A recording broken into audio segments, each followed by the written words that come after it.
قولي اللهم ربي زدنا علما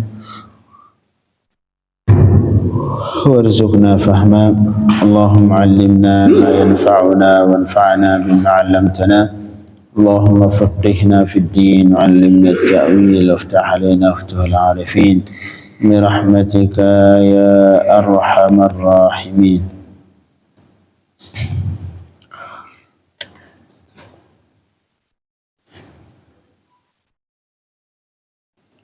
Jemaah sekalian, Bapak Ibu yang dirahmati Allah Subhanahu wa taala, sambil berniat i'tikaf kita lanjutkan pembacaan tafsir Jalalain masih di surah An-Nisa, pembicaraan tentang warisan. Yang di ayat sebelumnya warisan anak sudah, kemudian warisan dua orang tua sudah. Sekarang karena dalam fikih warisan cuman ada 5 orang yang tidak mungkin dihalangi bagiannya, tidak bisa dihalangi oleh siapapun. Yang pertama, 2 orang tua, ibu bapak, itu tidak bisa dihalangi oleh siapapun. Yang kedua, anak, baik anak laki-laki atau anak perempuan, itu juga tidak bisa dihalangi oleh siapapun. Kalau cucu bisa, cucu laki-laki dihalangi oleh anak. Kemudian yang ketiga yang tidak bisa dihalangi sama sekali oleh siapapun adalah suami atau istri. Nah, bukan suami istri.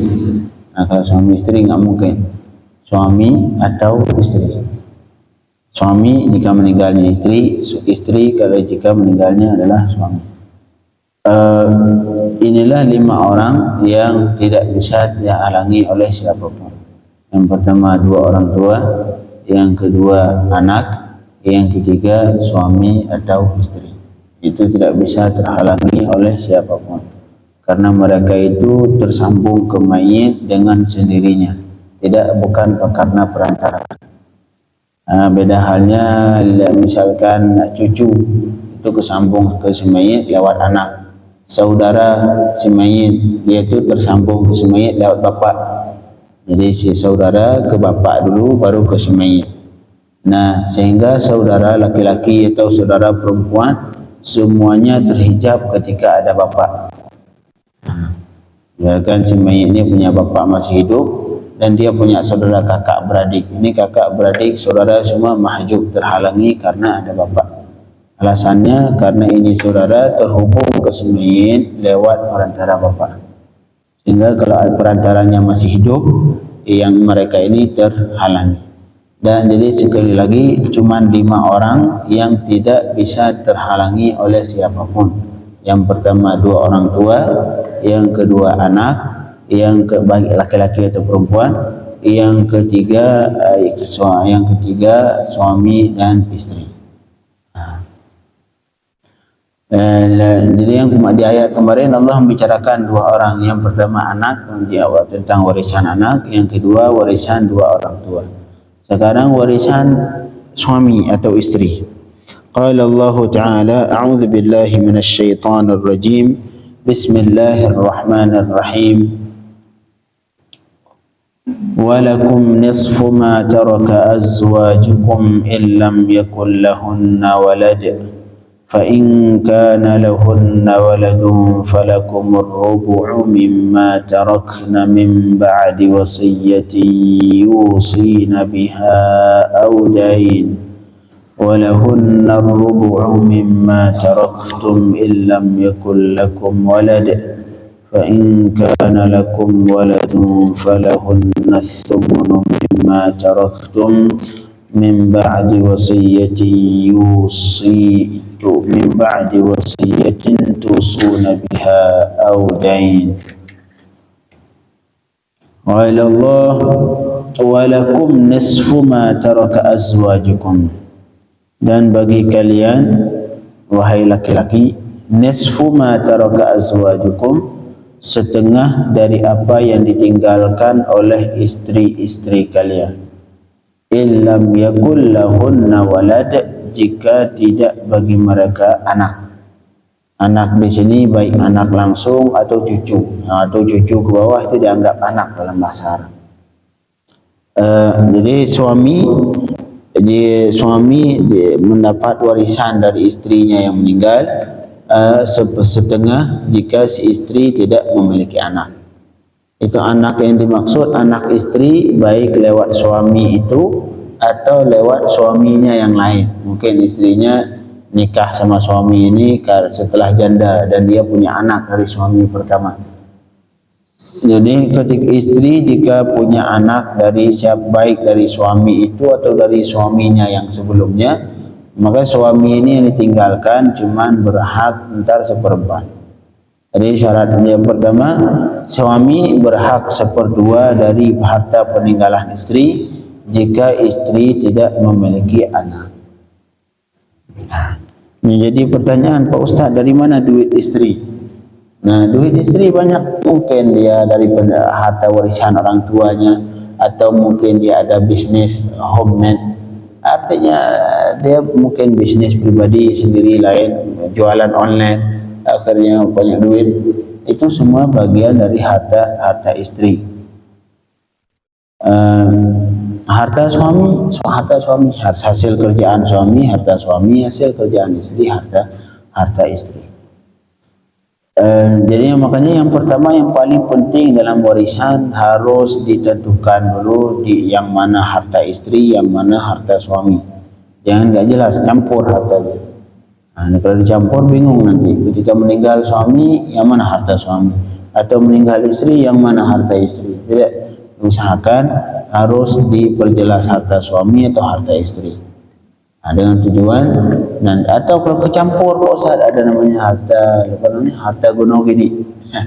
Kalau setuju seperti itu bagi setengah-setengah, silahkan. Tapi pada dasarnya misalkan suami punya warung, nah, kalau dalam Islam suami punya warung, istrinya ngebantu misalkan, kemudian mereka untung dari situ, jadi harta gunung gini warung enggak, itu milik suami, warung semua milik suami. Istri dari situ dia statusnya cuma sebagai membantu, ridha, membantu seperti kita bantu orang lain, bantu secara ikhlas sukarela, nggak digaji karena nggak ada akad dia sama suaminya. Artinya semua isi toko itu adalah hasil dari semuanya adalah harta si suami. Istri kan kerja bareng-bareng, Pak Ustaz, ya, kamu bantu secara sukarela dapat pahala dari Allah Subhanahu wa taala. Jadi jangan dibagi toko bagi dua, ataupun bagi sebaliknya, istri bikin bangun toko misalkan jualan, kemudian suaminya ngebantu paket, ngebantu ini semua. Itu semua hasil dari penjualan milik siapa? Harta istri. Suami cuman dianggap pembantu yang membantu secara sukarela. Marhaba. Pembagian ini lihat nama kepemilikan siapa?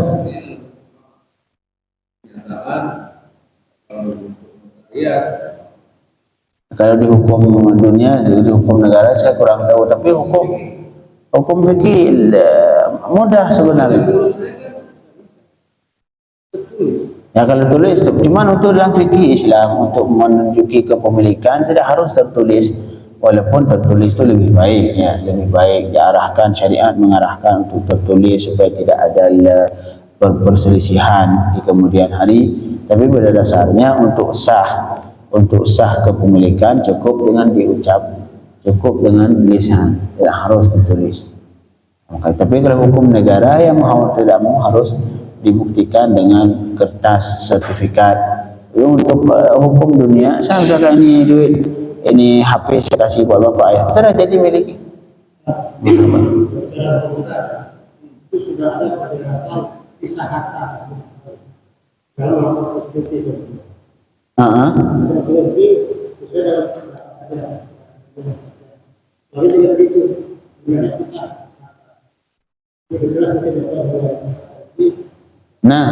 kalau itu bagus. Kalau sudah diperjelas yang mana harta istri, yang mana harta suami. Karena yang paling penting dalam faraid harus diperjelas kepemilikan. Karena nggak mungkin dibagi kalau jelas miliki. Ini meninggal hartanya nggak jelas, nah itu nggak bisa dibagi. Yang paling utama, yang paling penting dalam faraid adalah ditentukan kepemilikan apa saja yang menjadi milik suami, apa saja yang menjadi milik istri. Nah, kalau ada seperti itu lebih bagus, nggak ribet, sudah aman. Ada juga bisa itu semua harta bagi dua. ini juga bagus poinnya apa? Kalau itu sudah dijadikan faktor dasar hukum pemisahan harta oleh pengadilan agama, bagus. Kalau dasar daripada data di pajak itu lebih baik. Tapi biasanya kembali ke pengadilan kalau misalnya ada tuntutan waris, dia harus besar. Nah, sebenarnya enggak, dalam Islam seharusnya harus dipisahin. Seperti tadi contoh misalkan suami bisnis bangun bikin warung misalkan, istrinya duduk di situ ngejagain sebagai kasir. Itu semua hasil toko milik siapa? Milik suami. Istri dianggap bantu secara sukarela, dia bantu. Atau sebaliknya, istrinya misalkan bikin bisnis online, jual baju online, nanti suaminya ngebantu paket, ngebantu bawa ke kurir. Nah, itu semua hukumnya milik siapa? Itu keuntungan semua bisnis siapa? Bisnis istri. Suaminya dianggap membantu secara sukarela. Artinya semua penghasilan dari situ adalah milik istri.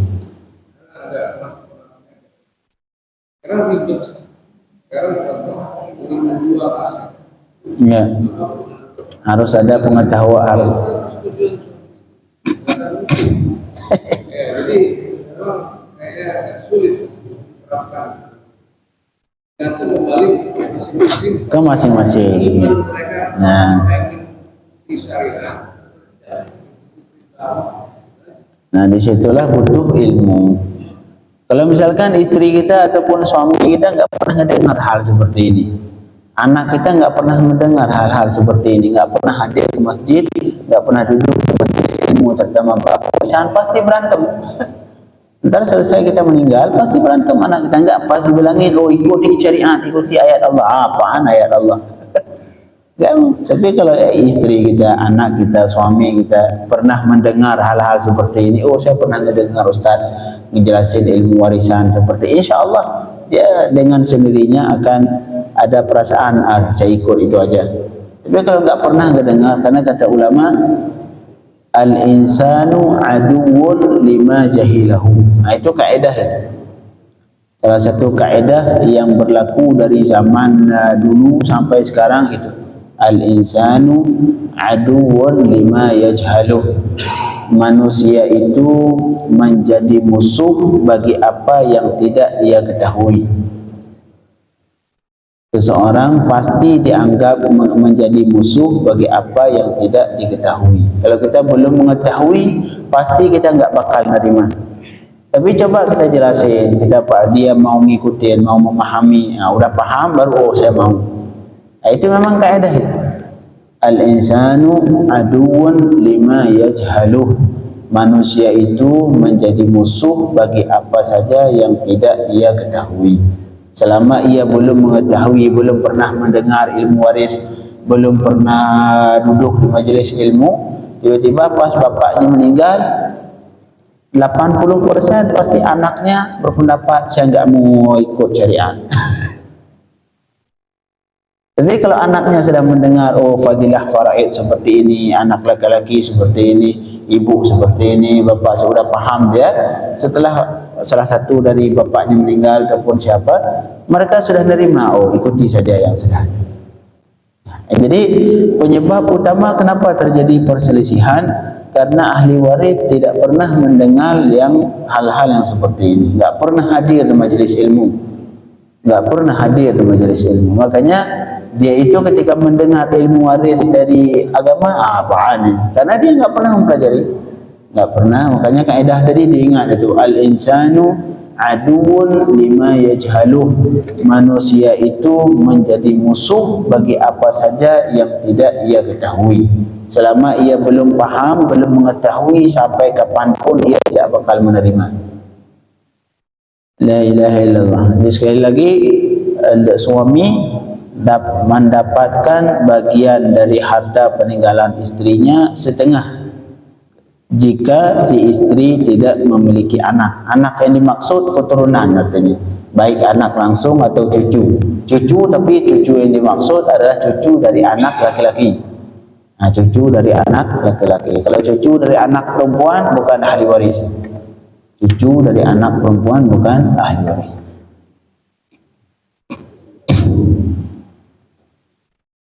Yang jadi pertanyaan, Pak Ustaz, ini kan merendahkan perempuan, masa cucu dari anak perempuan bukan ahli waris? Memang iya, dari ibunya, dari neneknya, dari nenek ataupun dari kakek dia nggak dapat, tapi dari nenek suami bapaknya dia dapat dari sana soalnya. Dapat dari bapaknya. La ilaha illallah. Marhaba. Kembali ke kalau dia bersama, istri tidak punya keturunan, masih bisa dulu kan? Saksi istri masih banyak tuh. Harta. Dari sebelah keluarga istri. Ya kan harta bersama nih. Itu harta bersama maksudnya bagaimana? Ya, misalnya tadi kan harta istri dan bisnis sendiri, itu kan pasti lain. Iya, itu milik istri. Iya, milik istri. Suami dapat kan? Iya. Kalau dia meninggal istrinya. Benar. Ya kan setengah. Tapi kalau dia milik bersama, bisa dulu kan? Enggak, yang saya maksud milik bersama itu yang mana? Soalnya enggak ada. Ini kan ada bisnis bersama. Kecuali enggak, bisnis bersama itu bisa dirinci seperti ini. Bisa jadi mereka modal berdua. Itu milik bersama. Jadi si istri ngasih modal, suami ngasih modal, gabung. Beda halnya seperti tadi, kadang-kadang dianggap harta bersama yang kejadian seperti ini. Contoh, suami bikin warung, kemudian istrinya ngebantu, akhirnya maju dan terus diklaim, oh ini milik bersama. Enggak, ini milik suami. Itu baru. Itu harta bersama. Nah, Ini sudah sama, masing-masing taruh uang, ya kan? Iya. Usaha. Oke. Kembali tadi ya kan, apabila si istri meninggal, ya kan, itu kan ada hak suami, benar. Jadi yang setengah itu dari milik istri kan? Iya. Ada yang sama itu. Termasuk dari milik bersama. Kalau misalkan modal bersama, artinya perusahaan itu milik bersama, itu milik istri. Seberapa Ustaz milik istri? Tergantung modal. Misalkan modalnya setengah-setengah, artinya setengah dari perusahaan itu milik istri. Nah, itu dibagi juga. Iya. Dibagi. Jadi yang milik suami tidak bisa Dipisahin dulu, benar. Ya. Milik suami nggak bisa dibagi, kayak milik dia. Yang milik istri, misalkan mereka modal bersama, udah milik milik istri dipisahkan, setelah yang dibagi. La ilaha illallah. Jadi sekali lagi, suami dapat 1/2 jika istri tidak memiliki anak, baik anak dari suami itu atau dari suaminya yang lain. Bisa jadi suami ini nikahin janda, janda kaya. La ilaha illallah. Fa in kana lahunna waladun, maka jika ada bagi istri mereka itu anak, jika istri punya anak, falakumur rubu'u mimma tarakna, maka bagi kalian wahai para suami dapat 1/4 dari apa yang mereka tinggalkan. Jadi suami bagiannya dari harta istri setengah jika tidak punya anak, 1/4 jika istri memiliki anak. Dan pembagian itu Allah sebutkan min ba'di wasiyatin yusina biha audain. Dibagi warisan itu setelah wasiat yang pernah mewasiat oleh istri dengannya atau setelah utang. Jadi pembagian warisan setelah diselesaikan wasiat istri yang meninggal dan juga setelah diselesaikan utang piutangnya. Udah selesai utang semua, udah selesai wasiat, ntar sisa harta itulah yang dibagi sebagai warisan. Kemudian sebaliknya, walahunna rubu'u, dan bagi para istri 1/4. Nah, bagi para istri di sini baik satu istri atau 4 istri. 4 istri 1/4 bagi 4. Walahunna Dan cuma bagi suami ada istilah 4 suami, enggak ada istilah 4 suami. Suami satu, enggak ada 4 suami. Apa poliandri? Nah, dalam Islam tu enggak ada poliandri. Poligami ada, tapi dengan syaratnya yang sangat ketat.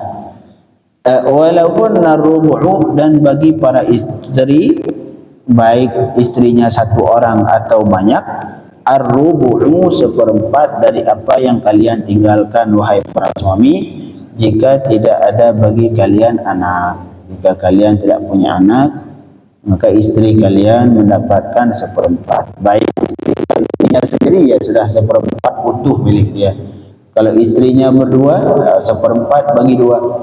Seperempat bagi dua. Fa in kana lakum waladun, dan maka jika bagi kalian itu anak, falahunna tsumunu mimma taraktum, maka bagi mereka istri kalian itu 1/8 dari apa yang kalian tinggalkan. Nah, anak itu juga sama seperti tadi, baik anak itu dari istri yang masih hidup itu atau dari istri pertama atau istri yang lain yang sudah meninggal atau sudah dicerai.